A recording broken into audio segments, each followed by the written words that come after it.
everyone. Welcome to the newest episode of On That Note with Parker Whirling. Today's guest is an incredibly talented singer-songwriter, multi-instrumentalist, and producer based in Grand Rapids, Michigan. She just released her newest song in 3 years called Do You Know What I Mean, and its incredible mesh of indie and synth pop. Before we get this episode started, please make sure to like and subscribe to this podcast on Apple Podcasts, Spotify, and YouTube. And on that note, please welcome Marsfade. I'm sitting here with Marley Ferguson, aka Marsfade. Thank you for joining me for an episode of On That Note. First of all, congratulations on the release of your new single, Do You Know What I Mean? It's your first release in like 3 years since your 2018 EP, Fall in Love. So congratulations on that. What was the reason for such a long pause in release, and how does it feel to have it out now? Thank you, Parker. Thank you for having me. I think part of like the reason why I needed to take that gap was just to like revamp like the reason why I was like doing music in the first place, kind of. I think after the first like EP, everything was going like really fast. Like I like started this project, like instantly got signed, like instantly had to put out this EP, and it was all just really like quick, which I was really thankful for at the time. But it didn't really like give me a chance to like process like what I was doing and why I was doing it. And so after like touring the EP a bunch and playing South by Southwest and doing these things, like I just like realized that I just like felt like completely like empty. And so I was like, I need to like figure out my mental health and like get this like in check and kind of figure out like how to do this like safely for myself before I like enter this industry. Like I want to be like prepared like emotionally to like handle it and everything. And so I think that was like the biggest reason for like that like kind of silence. I'm also just like a really shy, like introverted person. So it was also just like necessary for me to kind of pull back from like social media and all that stuff for a while and just like focus on like my love for music and like kind of bringing that back to the forefront instead of like thinking about everyone else and everything else, like, and letting that kind of crowd like my vision for like what I want to do with my art. That's a very responsible move to make. That's interesting how it seems like most people, when they go into this, you hear about these stories where they do get everything that they want. Like they've wanted, to be signed with a label. They wanted to tour. They wanted to, have the fans.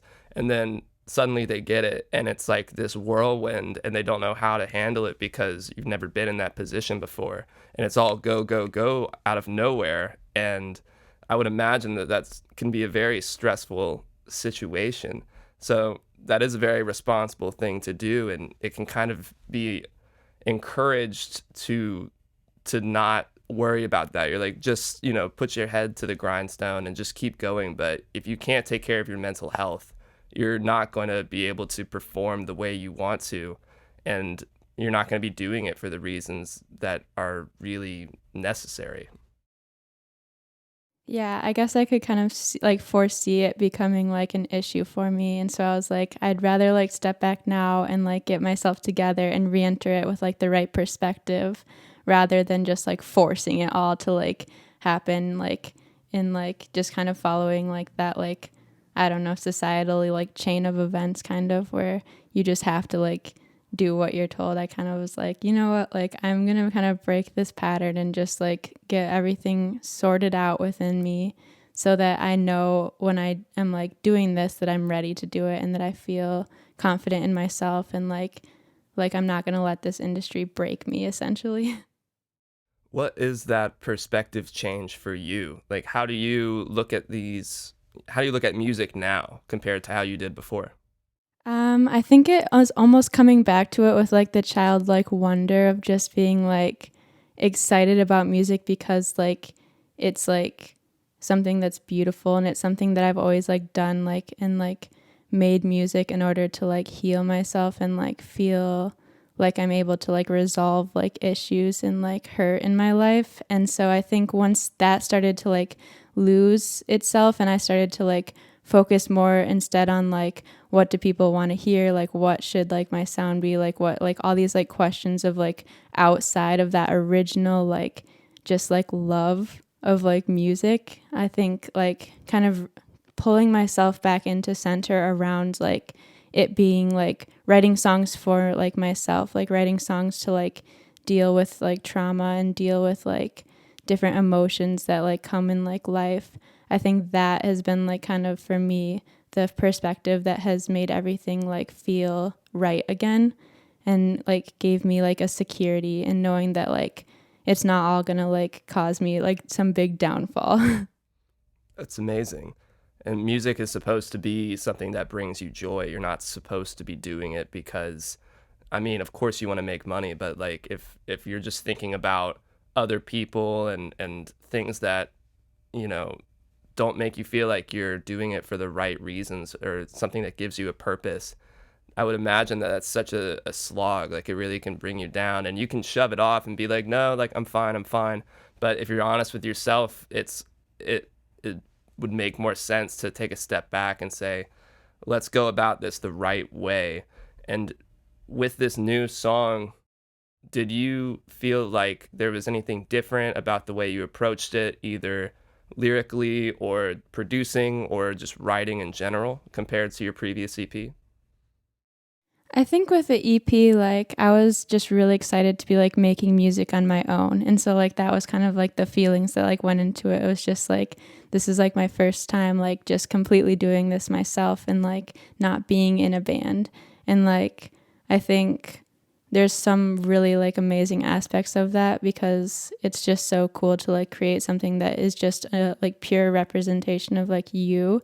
But there's also some like hardships that come with being a solo artist because you don't have that like community around you or people to lean on or support you through like the industry and through like the changes that come with it. And so for this new song, I think like I just really was excited to have like a creative spark again and just feel like I was able to jump back into like just like creating like on my own and feeling like confident in my writing because I'd written a lot of songs after the EP was released, and some of them I still like, but most of them I did not like at all, and I was just getting frustrated with that. And I think it goes back to that feeling of like I was trying to make stuff that other people would like instead of just like purely like making something that I was like, I like this like represents like me. And so with the new single, I finally felt like I had that where I was like, this is like something that I like feel happy with and I love and I like want to put out into the world just because like I love it, and if anyone else loves it then that will be special.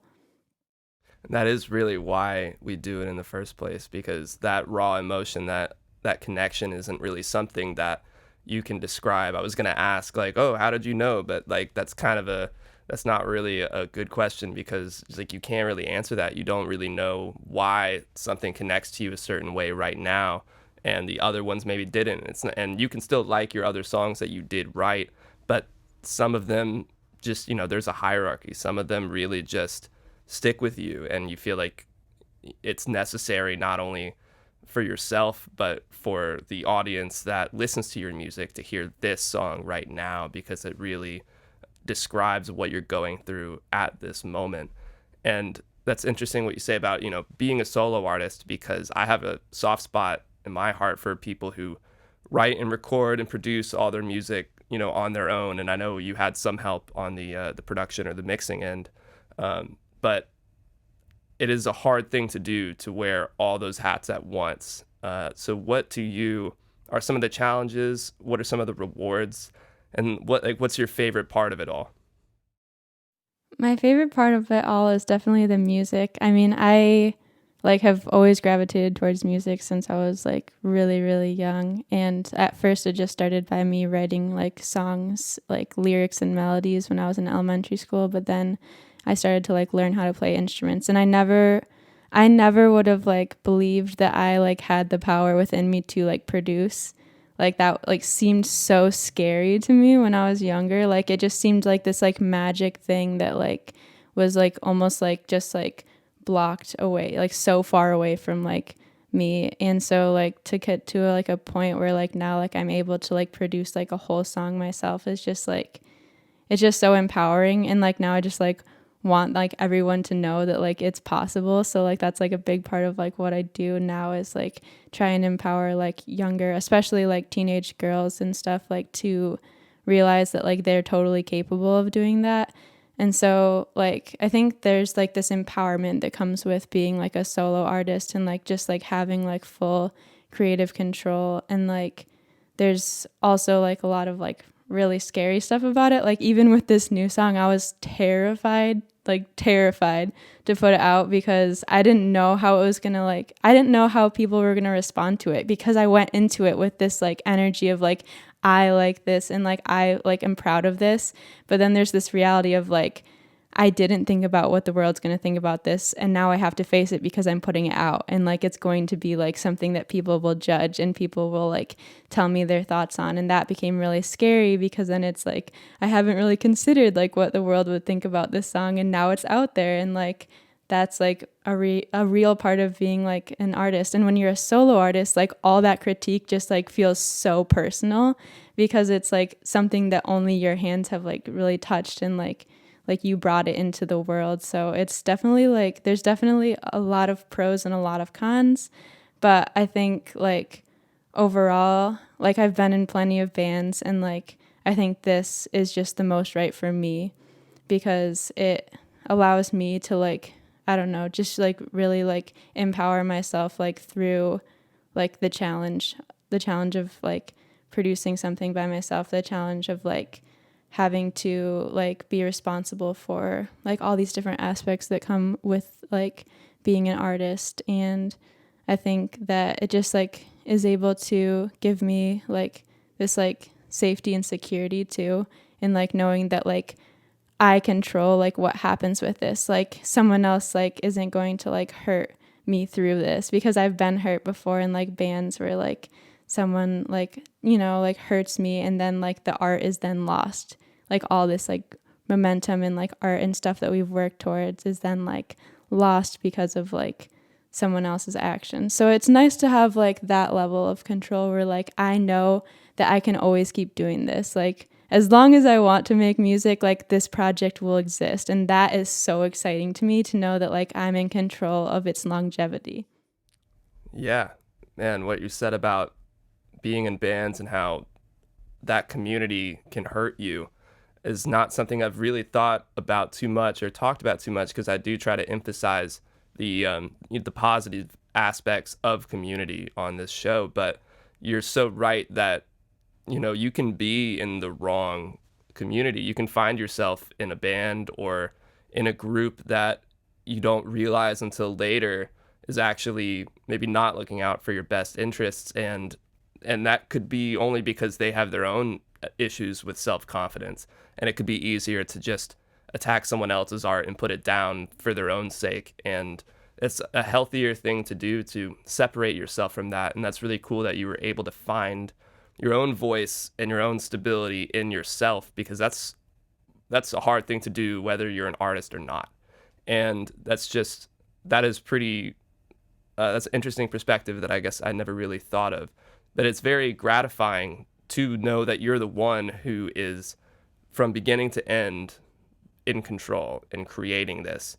But it's also scary to know that, you know, you're getting all that critique as well. And that last week of like before you put it out can be terrifying, because you've been working so hard on this thing and you're just thinking about how awesome it is, and then you realize like, oh wait, I've got to like share this now, and other people have to hear it. And that is why we do it in the first place, but it doesn't make it not scary.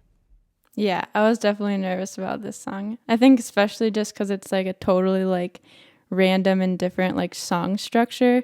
Like it doesn't follow like kind of like the typical like verse and chorus kind of like style that I feel like is like most commonly found. So I was nervous of how people would respond to it.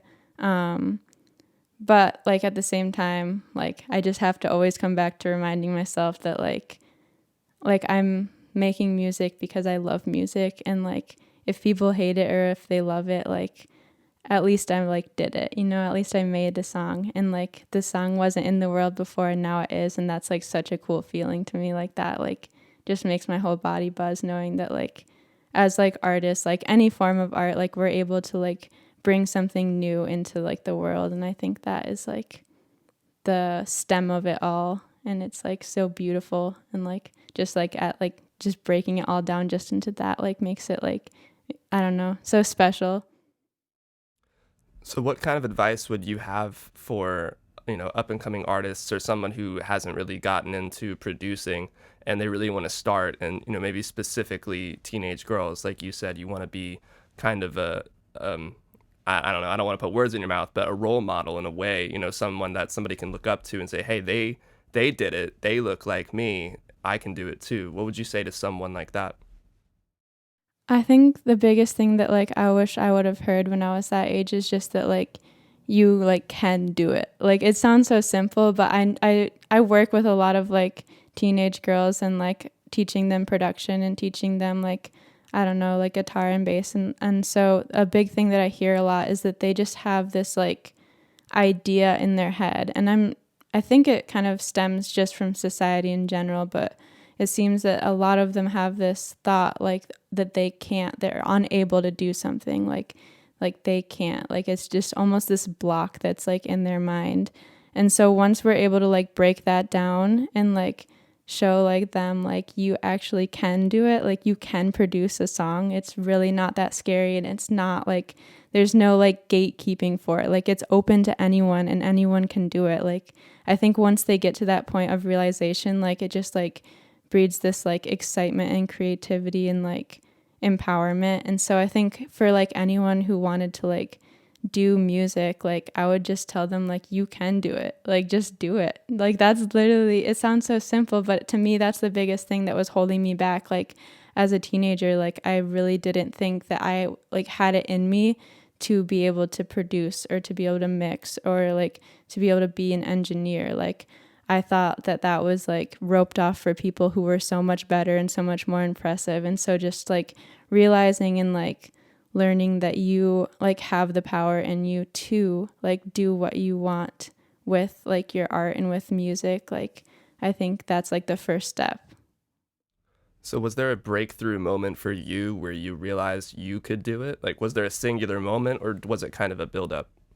It was definitely a build up, and it took a long time. Like, it definitely was not something that like overnight I was just like, oh my gosh, I can be a producer. Like, it took a lot of like years of like trying and like kind of like pushing myself to not give up on it, and then also like just like rebuilding like my like perspective on myself, because I had like gotten so down on myself about it, and I felt like I wasn't good enough to be able to like produce. I thought I wasn't like smart enough, all these things. And so kind of rebuilding those and like understanding like, wow, I really like am able to do this. I think like the biggest thing for me was once I started making drum beats.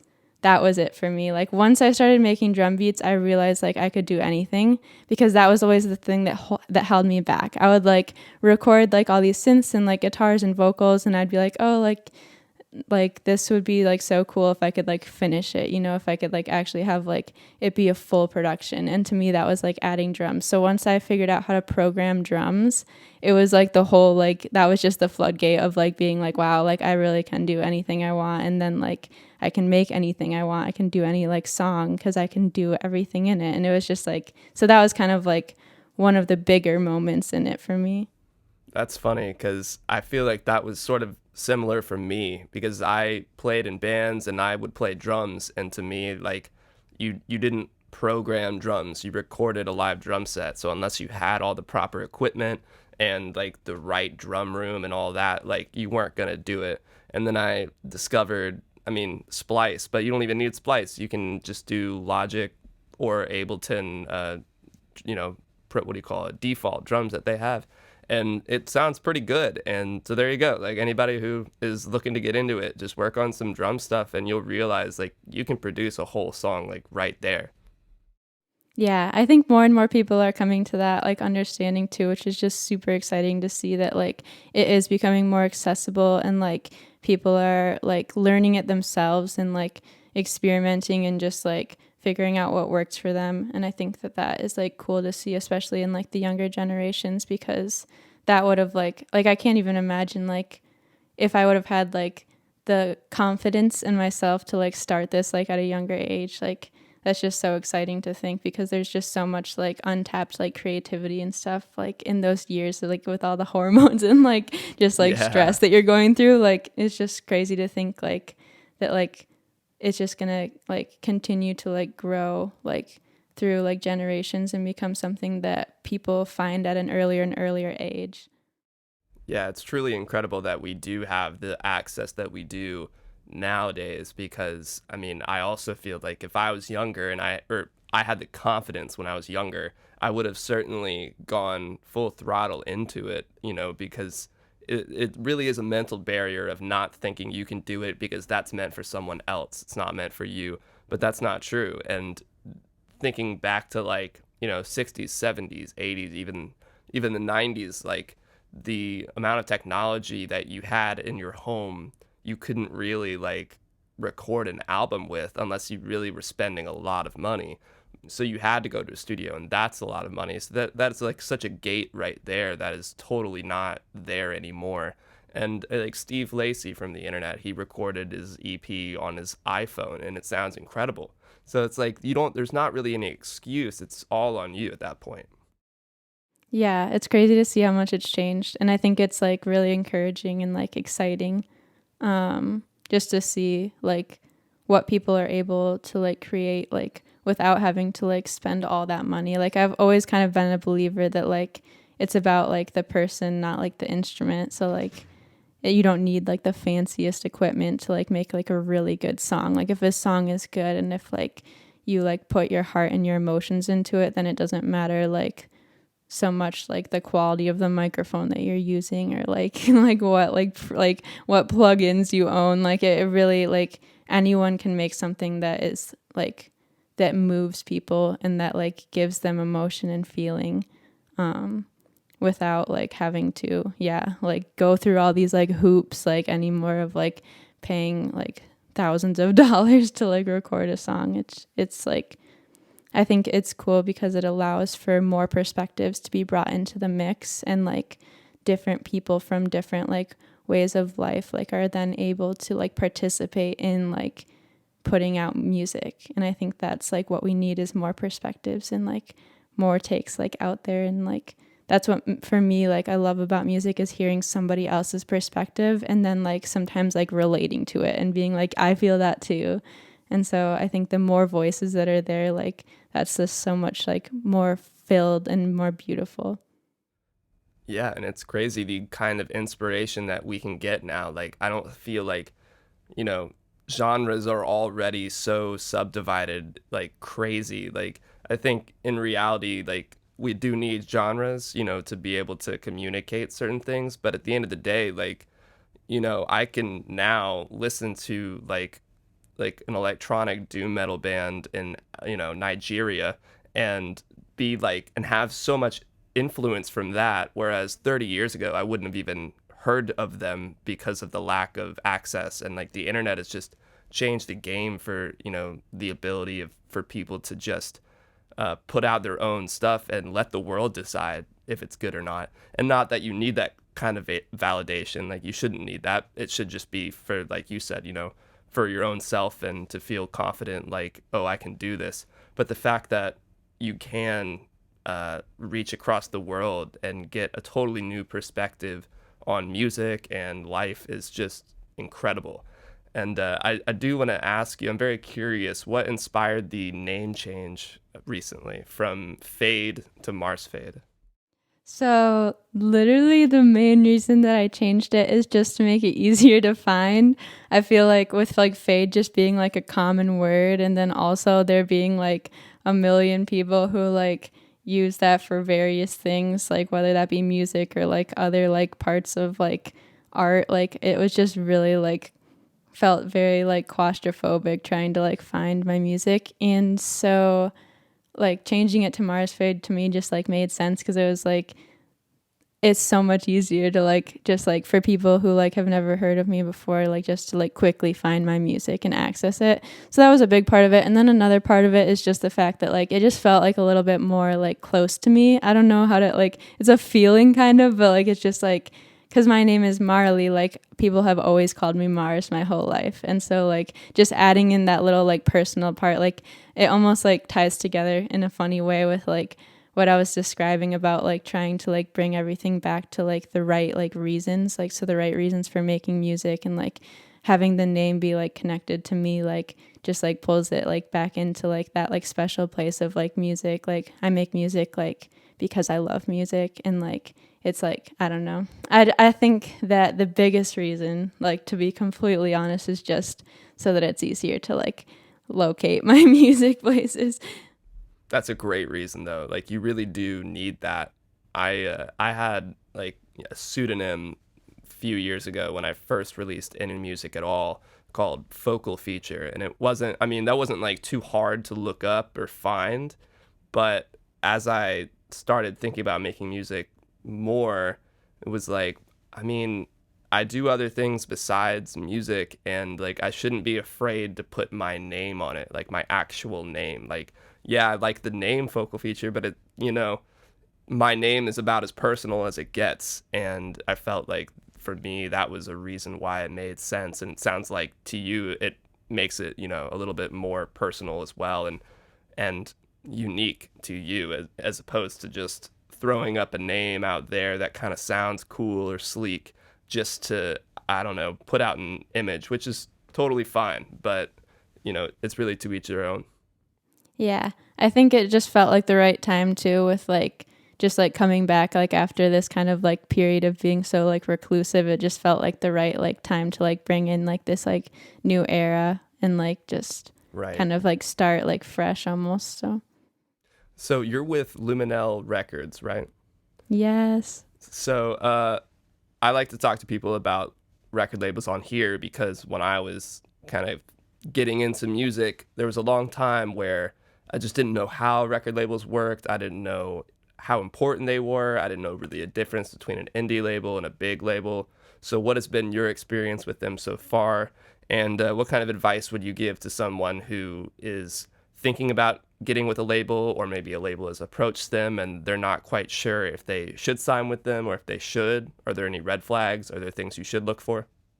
Absolutely. That's such a good question. I think that like right now, like we're in such like a like period of time in the industry that's like everything is changing, and like the accessibility like we were talking about is like so drastically different than it was a few years ago, that I think it can go either way. The reason like for me that I love like working with Luminelle is because like the people are like really, really good people.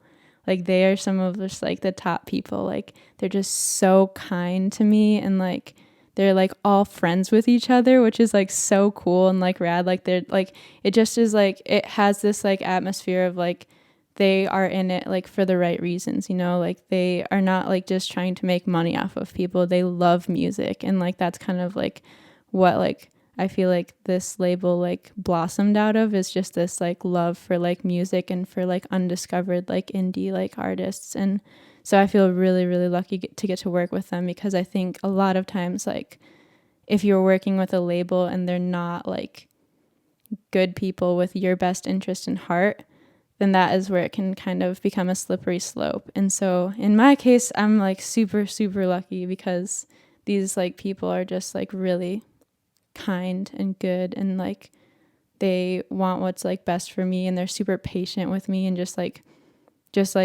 almost, it's almost like they're friends first, and then like management and label like second, which I think is important. And I think a lot of times that's missing from the equation. And so that's where like I think it can be like kind of like a dangerous thing to like give over like your art like to someone who like is using it for the wrong reasons, or like using you for the wrong reasons in a way. What would be those wrong reasons to you, to someone who has no idea like what kind of power a label could have over you? Like, what would be those red flags?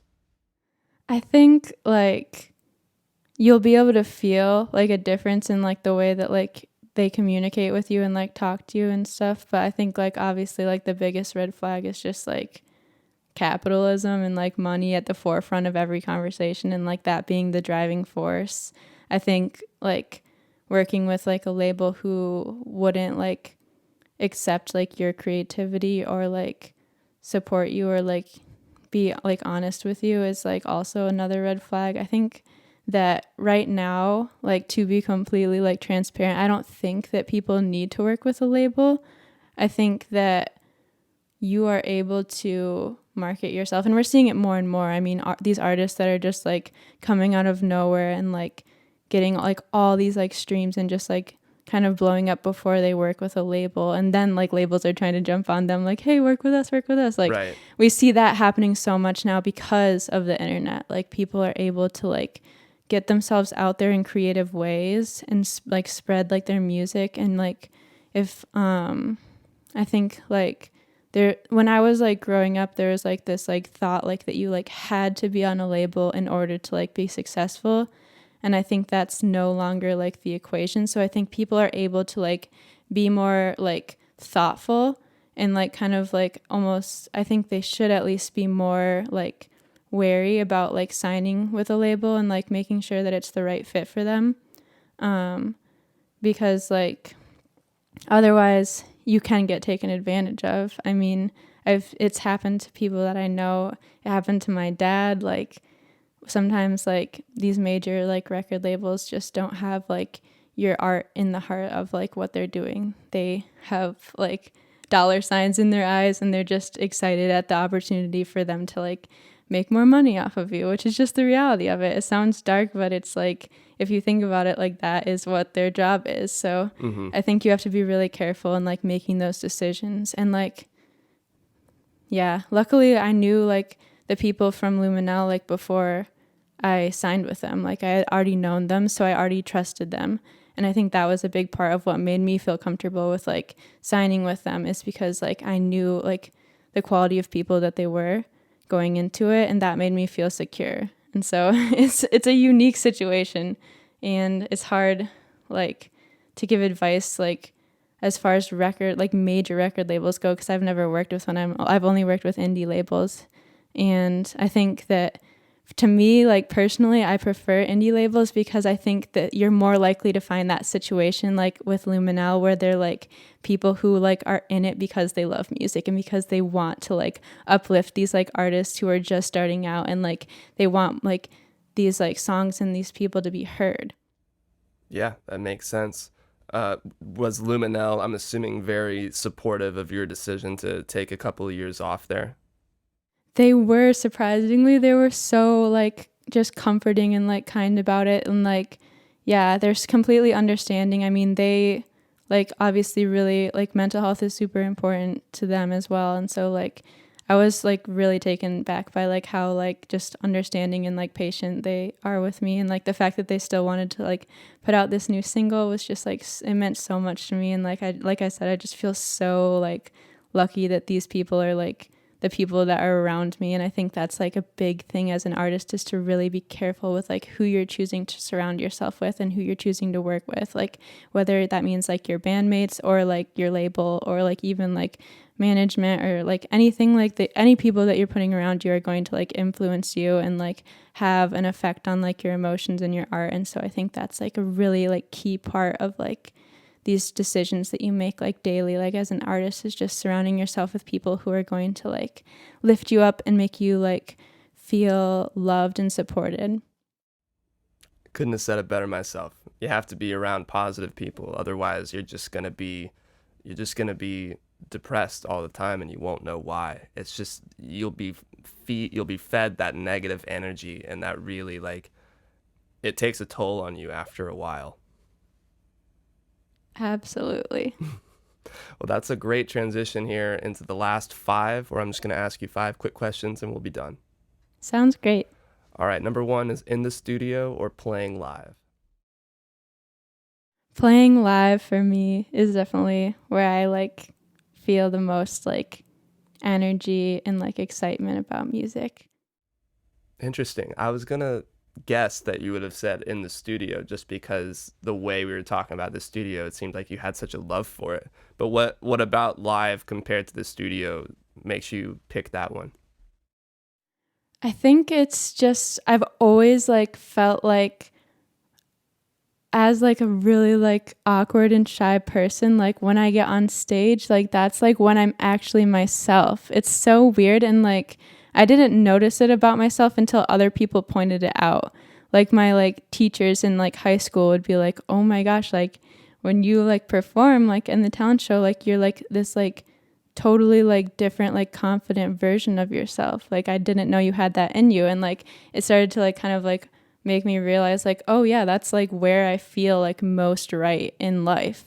And so like I love recording songs, and like I love like making music, but like the real win in it for me is like when I get to like perform the music and like see people's like reactions like right then and there and be with them in that. That's such a classic story. I love that. You know, like you get on stage and you don't even realize that you're being your most vulnerable or your most yourself until other people point it out, and you're like, yeah, I guess I really did enjoy that. And then now you got the bug. Like you're not going to go back.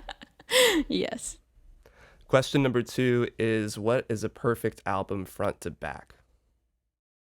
I think a perfect album is a timestamp of that period of like that artist's life, and like some of like the elements that maybe that would include for, like in my perspective would be like some kind of a like, it doesn't even have to be a theme. I think it's fine for like each song to be and like live in its own world, but I love like when like an album, like when you listen through it and it like flows right, you know, like there's like that, just that, like whether it be like transitions between songs or just like the way that it's pieced together, like tells like a greater story. Do you have any examples of what you would say are some perfect albums out there? One album that I really, really, really love is by this band from the 90s called the Sundays. I haven't heard of them. So they're like basically, I used to describe them as the Smiths with a girl singer. Oh, cool. They have like, I don't know, they're just super cool. You should definitely check them out. But they're like one of my biggest influences, and they have this album called Blind, and like I could listen to that, like I have listened to that like just on repeat, like the whole album on repeat, like not even just a couple of songs. But that is one for me that like just came to my mind immediately. But another one would probably be The Cure, Disintegration. Okay, you know, I haven't really listened to too much of The Cure, and I feel bad because obviously everyone cites them as such a huge band of the 80s and just a big influence. So I'll have to listen to that, and also Blind by the Sundays, right? Yes, exactly. Okay, cool. Those are both going on the list. Question number 3 is, who's your dream artist or producer to work with? And before you answer, I like to put down a couple of what I think would be good answers, and I wrote The Cure just because I know you did a cover of their song. Yeah, that is pretty accurate. I feel like Robert Smith has definitely been like a, I don't know. It's not even just like the music that he makes, but it's like him as like, I just like feel like he just loves music and he's just like authentic. So I would love to like work with him. I think he just like is a like, I just get the like feeling that he's just a good person, and I love that. So I think that is like definitely something I would consider in like picking who I'd want to work with, is just somebody who I feel like is just a good like solid person. But like as far as like any like modern artists, I definitely want to eventually collaborate with my friend Lindsay. She goes by the name artist name Negative Gemini. I feel like I've heard of that name. Like, You that's should really definitely interesting. listen to her music. Yeah, that sounds really familiar for some reason. Yeah, I think her and I would like be able to make something just absolutely insane if we work together. So that's on my list of like actual like people I might like actually collaborate with. Nice. Yeah. I also wrote down Gus Dapperton. I don't know if you know him. I do. He played at the like outside of this venue in Austin, Texas that I was playing the inside of the same night. Oh, And it was wow. crazy because there was just like so many cool people there. And I was like, whoa, what is this? I didn't get to watch him because I was also performing at the same time. But next time I would love to see like him perform. Yeah. I also put down Beach House because I figured, why not? I feel like that'd be a great combination there. That would be incredible. Beach House is so good. They really are. I've had, not Levitation's not the name of the album, right? The one with like just the red, or like the maroon. I have that in my car. Depression. Is it Yeah, Depression Depression Cherry? Cherry. Yeah, I always forget the name because I don't think they actually have a song called Depression Cherry. I don't think so either. Yeah, they're super good. They were one of the first like synth bands I ever listened to. Mm-hmm. I was like in high school and I was just like, what is this? Like, this is so cool. Like, because before then I only really liked like old music, like 80s music, because like it was just so like, I don't know, like I just love it. And so like to hear like Beach House for the first time, I remember like where I was the first time I heard Beach House. Like Yeah. I was like in my friend's car and I was just like, what is this? Like this is so like just like right. And so I think that is like probably influenced me a lot into like just loving like making synth music. Yeah, they do so much with so little. I think that's sort of the allure for me when I was like, there's only like a couple synths, a drum machine, and her beautiful voice, and somehow they pull it together to make like just amazing music. Yeah, they have some really good albums too. That might Shout be out to another Beach one. House. Yeah. Well, question number 4 is, what's on your musical rotation right now? I've been listening to, I wonder if I should pull up my Spotify because You I should. bet that People would give do me that some all the good time. answers. Because sometimes I just can't think of what I actually listen to. Like, it's just so, like, It's in one of the those moment. questions that nobody thinks about. Like, or like you could answer at any time until somebody actually asks you it. Yes. And then you go blank. Yep. So I love listening to SZA. I definitely listen to her all the time. I think like she's just like one of the best out there right now. I listen to I listen to so many of like my friends' music. Like that's like literally what's like coming up on Spotify. So I've got like my friend Devin, like who's in this project called Ramonda Hammer. And then like my friend Jordan, who is in this project called Heaven Honey. Like these are just all like what I'm reading off of Spotify. So it's mostly my friends' music and like I think listening to like just like more like obscure stuff like that like still is yet to be like discovered by like the like majority of the population. Well, that's great. You're giving your friends the plug there. What were the names again? So my friend Jordan's in a project called Heaven Honey that's just wonderful. And then my friend Devin is Ramonda Hammer. And then like those two projects are vastly different, but I listen to so many different kinds of music. Like I don't have like one style of music that I listen to. Like I don't just listen to like synth music. Like the Sundays when you listen to them, you'll definitely like tell it's pretty like different than the music I make and like but I think that's like cool. I like pulling like inspiration from like different genres. Like Ramonda Hammer is definitely like more like almost like 90s like grunge. like it's like more like rock than like music like that I make, but I think that's just like wonderful. I just love listening to like all different kinds of like genres and like just hearing like what people are doing and like what like I think I've always been attracted to like what like makes people different.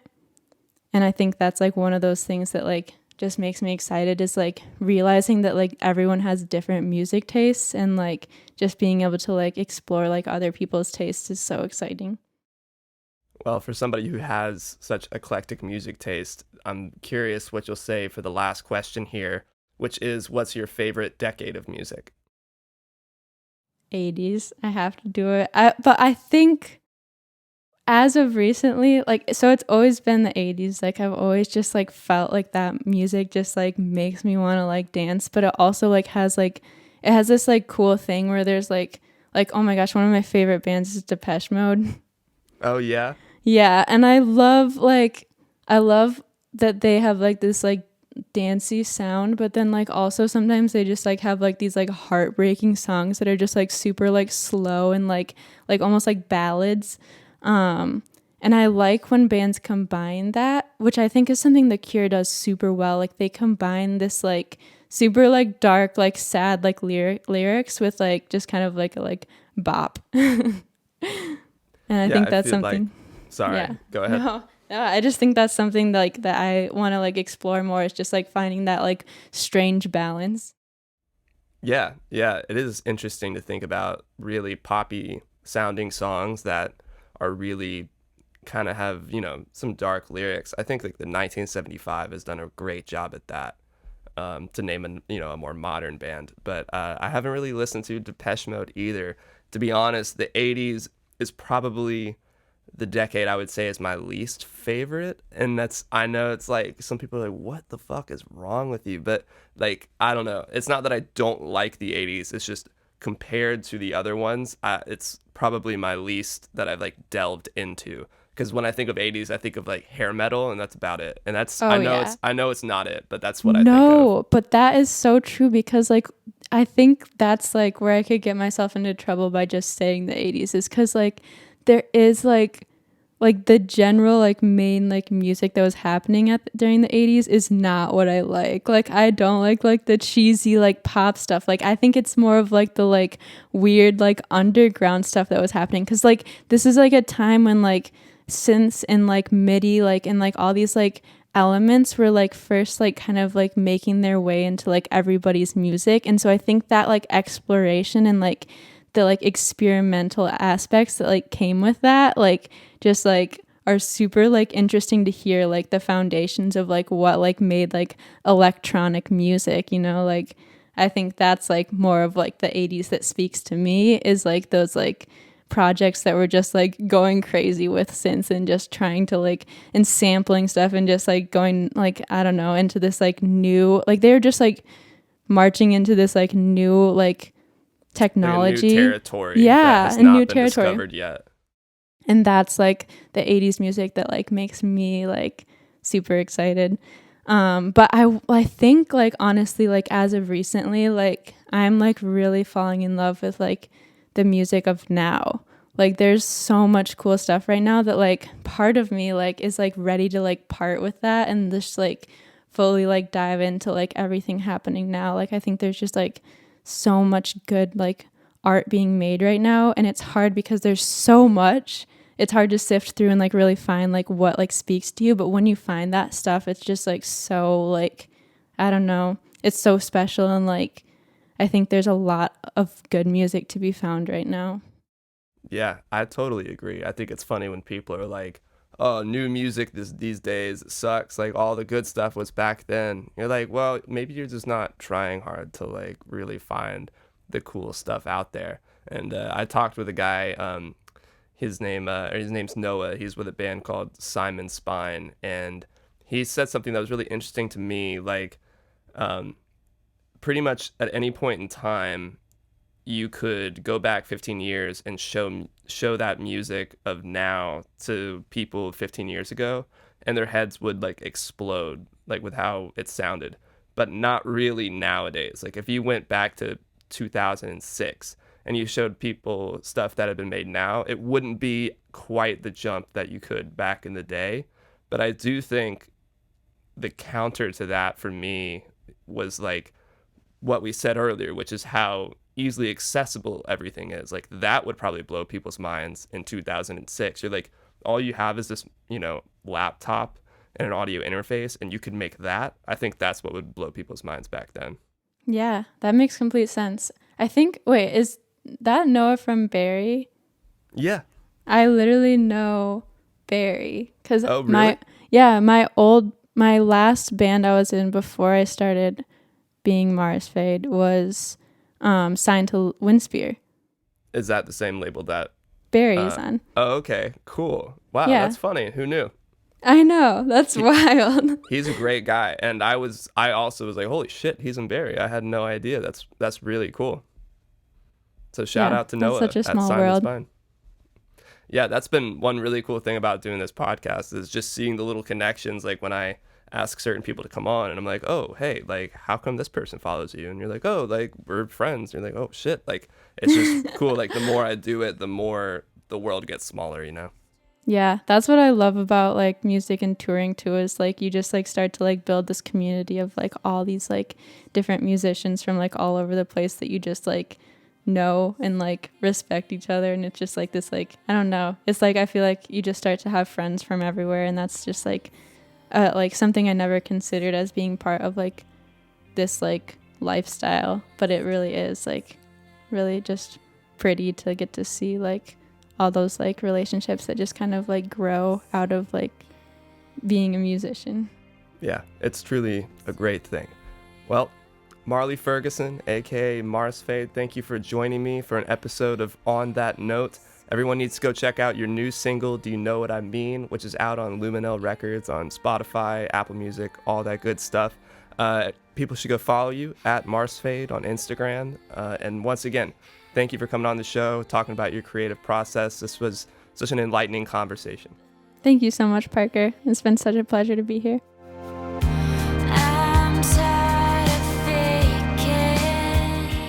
Thank you again for joining me for another episode of On That Note with Parker Whirling. If you haven't yet, please make sure to like and subscribe on YouTube and Apple Podcasts, and you can even leave a comment down below to let me know who you're listening to. On that note, I'll see you guys next time.